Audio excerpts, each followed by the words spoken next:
This happened about 5 years ago. I was 11 years old and it was pretty early in the morning. I was in the backyard playing basketball with my younger brother before I headed to school. We had a basketball hoop in our backyard. Our backyard was located next to an alley, and our gate was pretty short, so anyone who walked through that alley could see right into our backyard. After playing for a bit, we noticed that two strange men in the alley were checking out our neighbor's backyard. I didn't feel safe around them, so I led my brother back into the house. We were going to ignore them, but after eyeing them a little longer, my suspicion about them turned out to be right. Watching them from the window, I saw one of them hop right over our tiny gate and was now in our backyard. Then we rushed to go tell our mom. My mom went straight outside to see two strangers standing in our backyard. She yelled at them angrily and told them to go away. She called 911. But they ignored her and didn't leave. One of the men just stared at us. All of a sudden, he went into the shed we had in the backyard and pulled out a lawnmower that was inside. At first, we were all confused and we thought they might be trying to steal it.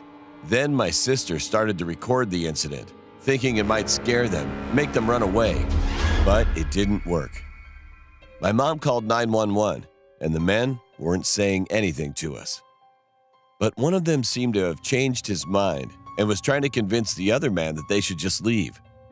Then the man who pulled the lawnmower out of the shed turned the lawnmower on.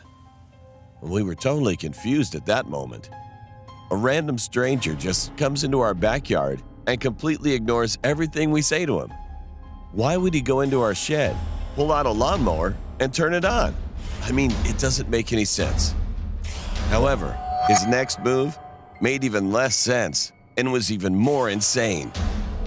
He flipped the lawnmower upside down and just stood there looking at it. A few seconds later, our confusion soon turned to horror after watching what happened next. He dived headfirst into the spinning blade of the lawnmower, which cut his neck wide open and ended his life. All this happened in the blink of an eye. My mom screamed at the top of her lungs, which frightened the 911 operator. I couldn't believe what I just saw. I was only 11 years old at the time, but it must have been even harder for my younger siblings to watch that happen. A few minutes later, the ambulance and the cops arrived at the backyard. The police came by to ask a few questions, but the video my sister took had the whole incident on video, so the cops knew the story was legit. I couldn't help but feel bad for the other man that was with him. When the incident happened, he screamed too, started crying and begged us to call for help, but it was already too late. I didn't go to school that day because I was in shock. After that, I couldn't sleep at all. I had nightmares for a while. I wished we'd never saw that and wondered what happened to that man to make him want to end his life.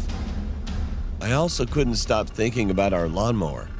It was old and worn out. You needed to pull the cord multiple times, and with some luck, it might turn on. But he pulled that thing once and it started right up. Everything was odd that day.